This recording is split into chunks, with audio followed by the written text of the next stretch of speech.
راتوں کو نا اکیلے نعتیں لگا کے رویا کرو. رات کو نا کبھی تنہا بیٹھ کے حضور کا تصور. ہمارا نعت خاں کہتا ہے میں نے 2 شعر کی حاضری لگوانی ہے, حضرت صاحب ذرا سفارش کر دیں. تو میں کہتا ہوں حاضری صرف اسٹیج پہ ہی لگتی ہے, تو کمرے میں اکیلا بیٹھ کے نعت پڑھ, تیری حاضری لگ جائے گی. کہ حاضری کے لیے 2000 بندہ ہونا ضروری ہے. حاضری تو حاضری ہے. تو میرے عزیز یاد رکھیں, سرکار دو عالم کا ادب, حضور کا اکرام, نبی پاک کی محبت, درود و سلام کے ذائقے, نعت کی کیفیات اپنے. اور ایک بات اور, سچی بات بتانا, سچی. ادھر دیکھو میری طرف, بالکل لحاظ نہ کرنا, صحیح بات آپ سے فیصلہ کرانا ہے. ماں باپ کو بندہ پیسے بھی دے, کپڑے بھی لے کے دے, سارا کچھ کرے, ہر ڈیوٹی کرے, صرف ادب نہ کرے. راضی رہتے ہیں تسی بولے ہی نہیں تھے. جڑے بندے نہیں بولے انہاں دی خلاف ہے رائے میری گل. بھئی میری بات کو سمجھیں آپ, سارا کچھ آپ نے کیا ہے, صرف ادب ہی تو نہیں نہ کیا. کام چلتا ہے, بولے بچہ غریب ہو, بڑا ہو, کمزور ہو, اور ماں کے آگے بولے نا, ابا جی بات کریں تو ابا جی جیسے حکم کرو گے میں حاضر ہوں. ابا کیا کہے گا, پہلے یہاں 2 لاکھ روپیہ رکھ, میں تیرا خالی ادب کیا کروں. یقین کرو ایسا نہیں ہوتا. والد کہتا ہے اللہ اس طرح کی اولاد سب کو دے, اللہ اس طرح کے بیٹے سب کو دے. اور میرا بیٹا اتنا ادب کرتا ہے میرا. آپ بات کو سمجھیں, ادب میں تو حسن ہے, آداب میں تو پیار ہے, آداب میں تو حسن وقار ہے, آداب میں تو ایک دوسرے کا اعزاز ہے. ادب کریں. اور محبوب کریم سید عالم صلی اللہ علیہ وسلم کا نام لیں آپ. میں آپ کو بڑی دیانتداری سے کہتا ہوں, آپ کا اس جماعت سے تعلق ہے.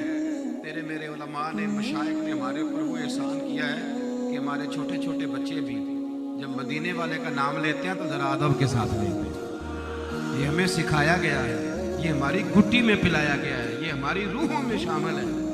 میں نا, میری اماں جی ٹی وی پہ اذان شروع ہوتی, تو والدہ زیادہ پڑھی لکھی نہیں, تو ٹی وی پہ ان دنوں صرف پی ٹی وی ہوتا تھا, تو وہ ٹی وی پہ کبھی اذان شروع ہوتی تو کہتی میرا دوپٹہ پڑھائیں. صحیح کہہ رہا ہوں میں؟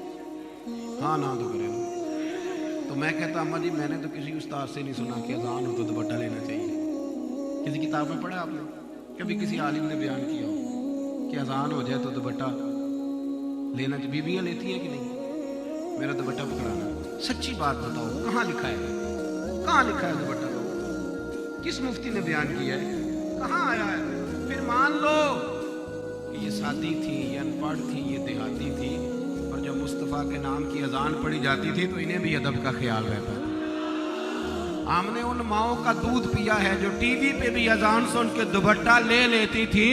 ان ماؤں کا دودھ پی اور ہم مصطفیٰ کے بھی ادب ہو جائیں, ہمیں پھر نام نہ لینا ہے, یہ کیسے ہو سکتا ہے؟ میں کہتا اماں جی میں نے نہیں کہیں پڑھا, تو میری اماں کہتی پتر تو پڑھے, ہمیں نہیں پڑھے, انہیں میرے نبی کا نام لینا.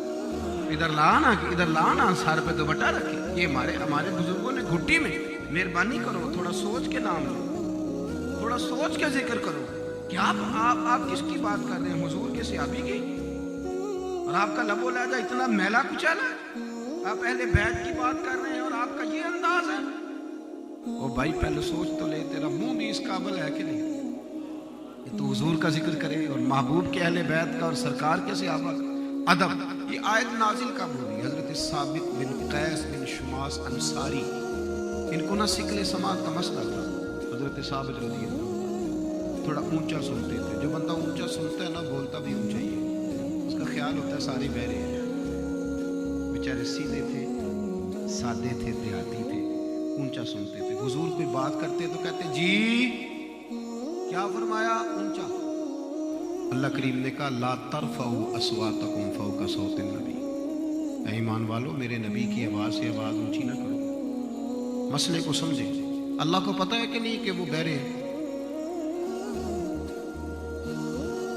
اللہ کو پتہ ہے نا, تو اللہ گنجائش دیتا نا ان کو. لیکن رب کریم نے فرمایا اس کی دیکھا دیکھی دوسرے نہ بولنے شروع ہو جائے. خیر ہے جی کوئی بات نہیں, بات کر لیں. تو گنجائش ملنی چاہیے تھی نا. لیکن فرمایا میرے محبوب کی آواز سے آواز اونچی, ذرا دھیما بول, تمہیں پتہ نہیں تم کہاں کھڑے ہو. ظاہر کوے جنا آہستہ چل, دیکھ آیا ہے کہاں, آہستہ چل. نبی کریم علیہ السلام کی وہ غلام ذرا اونچا بولتے, فرمایا نا आवाज से आवाज ऊंची ऊंची आवाज ना करना, नबी पाक की आवाज से। साबित आयत नाज़िल हुई तो घर के पिछले पिछले कमरे में जाकर तो रोने लगे, पिछले कमरे। अल्लाह उनके करीबी एक सहाबी और थे, जनाब आसिम उनका नाम था। 3 दिन आए नहीं ना, तो हुजूर ने फरमाया आसिम साबित नहीं आ रहा, पता तो करो। मालूमात करने गए तो वापस आके उससे कहने लगे हुजूर पिछले कमरे में बैठा है और कुछ नहीं करता, बस 24 घंटे रोता रहता है। वो कहता है कि ये तो मेरे बारे में नाजिल हो गया कि हम बता अमाल, हमारे सारे अमाल ज़ाया कर दिए, मेरे बारे में मैं ही तो ऊंचा बोलता। नबी करीम ने फरमाया उसे बुला के लाओ। जे महबूब बुलावे एकदम तो फिर सिर तो पैर बनाइए, जे महबूब बुलावे एकदम ते सिर नूं पैर बनाइए, ਉਹ ਸਿਰ ਮੰਗੇ ਤੇ ਸਿਰ ਦੇ ਦਈਏ, ਤੇ ਕਦੇ ਵੀ ਦੇਰ ਨਾ ਲਾਈਏ, ਤੇ ਯਾਰ ਦਾ ਕਦੇ ਵੀ ਗਿਲਾ ਨਾ ਕਰੀਏ, ਭਾਵਾਂ ਸਹਿਕਦੇ ਹੀ ਮਰ ਜਾਈਏ, ਆਜ਼ਮ ਜਾਂ ਤੇ ਲਾਈਏ ਹੀ ਨਾ, ਤੇ ਜੇ ਲਾਈਏ ਤੇ ਫਿਰ ਤੋੜ ਨਿਭਾਈਏ। हज़रत साबित बिन कैस को इत्तला मिली तो सर पट दौड़े, हाजिर खिदमत आए और रोते हुए आए। हुजूर ने फरमाया, बोले क्या अर्ज़ की, या रसूल अल्लाह मुझे अल्लाह की इज्जत की कसम मैं जानबूझ के ऊंचा नहीं बोलता, महबूबा मैं कमज़ोर हूँ, ये मेरे कान जो है ना ये ऊंचा सुनते हैं, हुजूर बीमार हो गए, नजर करम हो जाए, कदमों में गिर गए। हुजूर ने फरमाया उठ जरा मेरे सीने से लग, उठ मेरे सीने से लग।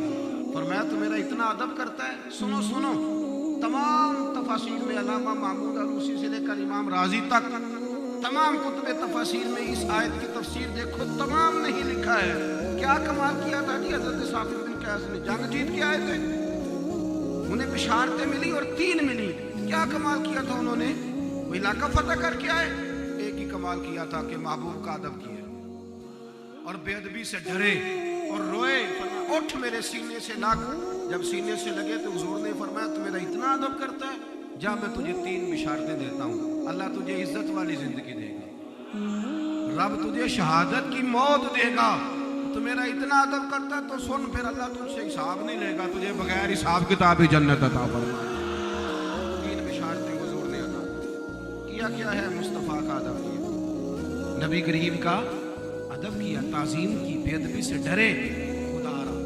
हुजूर का जो प्यार है ना, और ये जो हमारे यहाँ प्यार है ना, नारा लगाना बड़ा खोल के, और हमारे यहाँ ऐलान होता है कि जिसका हाथ ऊंचा हो गया नारे में वो बड़ा इश्क रसूल है, वो सनद जारी होगी। ये नहीं, इश्क किसी और चीज़ का नाम, इश्क ना किसी। एक नौजवान वो मेरी तरह का जो मौलवी पगड़ी दाढ़ी बांध लेता ना, दाढ़ी रख के पगड़ी बांधता, उसको भी क्लीन शेव नौजवान अक्सर गुनाहगार ही नजर आते हैं।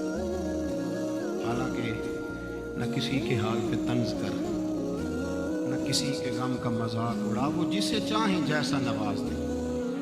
हाँ, ये क्या पता है कि किसका दिल कहाँ जुड़ा हुआ है। नौजवानों को नहीं छोड़ना चाहिए ये सुन्नत को, उन्हें मजबूती से थामना चाहिए, पर रख के डरना चाहिए, रख के भी डरना चाहिए। ये हमारा मिजाज होता है ना, कई दफ़ा लोग समझते हैं कि शायद इश्क जो है वो जिसने पगड़ी बांधी है उसने छुपा लिया पगड़ी के नीचे और दाढ़ी के अंदर, ये भी हमारा मिजाज होता है। ऐसा ना करें, ये तो अता है, वो जिसको चाहे दे दे। मैं सही कह रहा हूँ, जिसको चाहे। मैंने जुम्मा पढ़ाया, अज़मत मदीना पे तकरीर करी, कुछ तकरीरें करके बंदे को खुद भी बड़ा मज़ा आता है, मुझे भी बड़ा सुरूर आया। हमारी मस्जिद की बेसमेंट है, एक नौजवान बिल्कुल क्लीन शेप सादा आदमी कहने लगा पीर साहब एक ज़रूरी बात करनी, और उसके चेहरे में ना तासुरात इस तरह के थे कि मैंने कहा कि पता नहीं क्या परेशानी है। कहने लगा जरा सुने, मैं नीचे बेसमेंट में ले गया, मैंने कहा बेटे कहिए, तो रो पड़ा और इस तरह रोया कि उसकी हिचकियाँ बंद गई। वो बात करता ना, कभी दुख बड़ा गहरा होता है तो बंदे के लफ्ज़ साथ नहीं देते, तड़प उठा। मैंने कहा यार आप बताएं, मेरे लायक जो हुक्म होगा मैं करूँगा। खुल के रोया, कहने लगा हज़रत साहब ये दसो कर्जा चुक के उम्रा करना जायज़ है? अब नहीं मुझसे रहा जाता हुजूर, मैं मकरूज आदमी हूँ, गरीब हूँ, तंगदस्त हूँ, मजबूर हूँ, लेकिन लोग मदीने जाते हैं तो मेरी बस हो गई, बड़ा रोता हूँ, मुझे बताओ कर्जे से उम्रा हो। मैंने कहा यार जब इतना दर्द होना तो वैसे ही वो बुला लिया करता, वैसे ही करम हो जाता, उस पर करम हो गया, अल्लाह ने गुजरिया बनाया, वो चला गया, वो हो आया। वो कब की बात थी, वो कब से हो आया, आप यकीन करें कई दफ़ा बड़ी तकरीरों से वो कैफियत तारी नहीं होती। जो किसी बंदे की मुलाकात से हो जाती है। मैं उसे मिल के आया तो सारी रात मैं भी रोता रहा। मैंने कहा यार कमाल नहीं होती, क्या इसका नजरिया है, क्या इसका ज़ौक़ है, कहाँ बैठ के ये शख्स, देखो ना यार। मुझे एक साहब कहने लगे कि ये जो हुजूर ने फरमाया अपनी औलाद को मोहब्बत रसूल सिखाओ, तो कैसे सिखाएंगे? तो मैंने कहा अक्सर आपका मुंह उतरा होता है, घर जाते हैं तो बच्चों को पता चल नहीं जाता कि मेरे को क्या टेंशन है, आजकल कारोबार ठीक नहीं चल रहा, 12 लाख खराब है, घर में शोर होता है कि नहीं? अम्मा भी कहती है पुत्र कोई बात ना करना, तुम्हारा अब्बा परेशान है, हो जाता है ना। तो मैंने कहा मेरी समझ में तो ये आया है कि कभी कभी अब्बा रज़ाई में रोने लगे और जब उसकी हिचकियाँ बन जाए तो बच्चे पूछें कि अम्मा जी अब्बा जी को क्या है, तो अम्मा के पुत्र चुप करो, तुम्हारे वाली बात नहीं, अम्मा बताएं तो सही। तो फिर अम्मा कहे पुत्र तुम्हारे वालिद को ना मुस्तफ़ा का मदीना याद आ, इन्हें ना दर्द है वो कैफी। इससे बच्चे मोहब्बत सीखेंगे, इससे उनके दिलों में शऊर आएगा, उन्हें पता चले कि हमने ना यार कभी तेरा मेरा बच्चा जिद करे, वो जिद करे कि नहीं जैसे मर्जी करे, मैंने मिलाद का दिन लाइटें लगवानी है, वो जिद करे, उसे पता हो कि ये बड़ा कीमती काम है। ये वाली जिद जब वो करे तो फिर उस पर शफकत का दरवाजा खोल दे कि यार ये तो तेरी जिद बड़ी मजेदार है, ये तो रोज किया कर, इसका तो मजा है। नबी करीम का अदब, हुजूर का प्यार, सहाबा किराम की गुलामी, अहले बैत नबूवत का एहतराम, इन लोगों के साथ मजबूती। दुरूद सलाम पढ़ना तो जरा जायका ले लेके पढ़ना, जरा मजे के साथ। यार आप दुरूद ताज सुनते हैं कभी? एक दफा मेरे कहने पे भी सुनना, आप यकीन करें कि वो दुरूद शरीफ ऐसा है कि चस्का ले लेके पढ़ने को दिल करता है जी।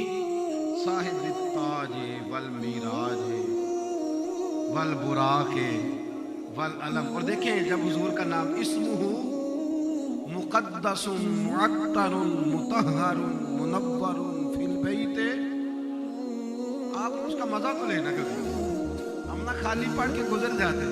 कुछ लोगों को शिकवा भी होता है, खत्म शरीफ था तो आपको पता है ना, हमारे लोग कई दफा नहीं ख्याल करते, वो लोग कह रहे होते हैं कि मौलवियों के काबू आए हैं तो उन्हें पता नहीं कड़े ले जान छड़नगे, नहीं ख्याल करते। करना चाहिए, किसी ने ड्यूटी पे जाना है। कुल शरीफ पे अक्सर लोग इस तरह करते हैं। मेरे साथ एक दोस्त बैठे थे तो एक साहब ने ना, घर वाले कह रहे हैं कि जल्दी करेंगे, उन्होंने खैर से दुरूद ताज शुरू कर दिया, वो कर दिया तो अब कोई रोक भी नहीं ना सकता, मसला बन जाता है।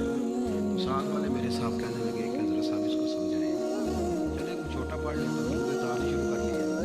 तो मैंने कहा इस तरह करो, अब इसने शुरू तो कर ही लिया, तो अब एतराज़ करने की बजाय मज़ा ना लेना शुरू कर दें, ताकि हमें भी अजर मिले, हमें भी सुकून मिले, इसका मज़ा लें।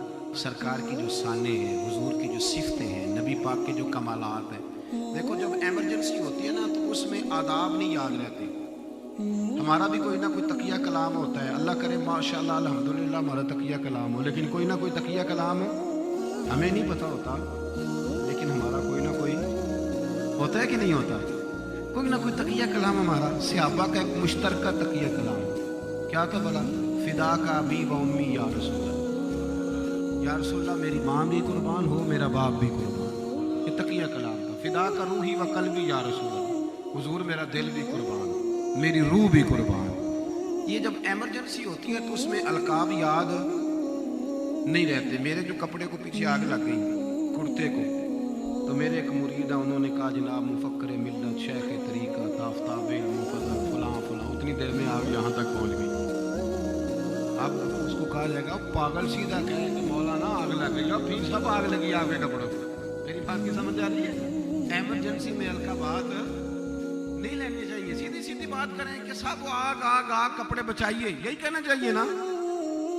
गारे सौर के अंदर जनाब सिद्दीक अकबर, उनके पैर को ना डंग मारा है सांप ने। सच्ची बात बताना, सच्ची, अगर सांप आ जाए तो मेरा ख्याल है कि महफिल क्या, जलसा क्या, कोई शय नहीं याद रहेगी। धर्म बदम हो जाए तो सांप सांप सांप, बड़े बड़े प्यारे बंदे का सांप जो आ गया वो डंग मार रहा है। जनाब सिद्दीक अकबर को इतनी तकलीफ हुई कि आंसू निकल आए। हुजूर ने पूछा अबू बकर क्या हुआ? ये नहीं कहा सांप सांप सांप, ये नहीं फरमाया। अर्ज करने लगे फिदा का अबी व उम्मी या रसूल, सोने मेरी अम्मा कुर्बान, मेरा अब्बा कुर्बान, फिदा का अबी व रूही या रसूल, हुजूर मेरा दिल